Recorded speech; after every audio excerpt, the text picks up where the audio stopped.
என் பொண்ணோட gold chain ஒரு தடவை தொலைச்சிட்டேன் நான். ரொம்ப மனசு கஷ்டமாக இருந்தது. அன்னைக்கு நைட் என்னால் தூங்கவே முடியல. இந்த லாஸ்க்கு பின்னாடி ஒரு வலி ஒன்று இருக்கும்.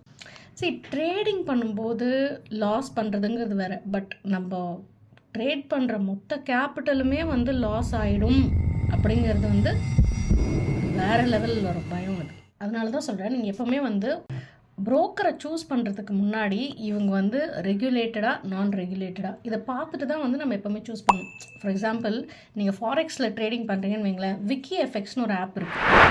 அந்த ஆப்பில் பார்த்தீங்கன்னா எந்த ஒரு புரோக்கராக இருந்தாலும் சரி, குளோபல் லெவலில் நான் சொல்கிறேன், புரோக்கர் ஃபாரெக்ஸ் ட்ரேடிங்க்கு ரெகுலேட்டடாக நாட் ரெகுலேட்டடாக அப்படிங்கிறத செக் பண்ணிக்கலாம். அந்த புரோக்கிங் கம்பெனியோட லைசன்ஸோடைய டீட்டெயில்ஸ் கூட இந்த ஆப் மூலிமா நீங்கள் பார்க்கலாம். ஸ்டாக்கை செலக்ட் பண்ணுறதுக்கு முன்னாடி ஒரு அனாலிசிஸ் பண்ணிட்டு தானே செலக்ட் பண்ணுறோம். அதே மாதிரி தான் ஒரு புரோக்கரை செலக்ட் பண்ணுறதுக்கு முன்னாடி கூட ஒரு அனாலிசிஸ் பண்ணணும். அந்த அனாலிசிஸ்க்கு இந்த விக்கி எஃப்எக்ஸ் அப்படிங்கிற ஆப் உங்களுக்கு ஹெல்ப் பண்ணும். ட்ரை பண்ணி பாருங்கள். லிங்க் பயோவில் இருக்குது.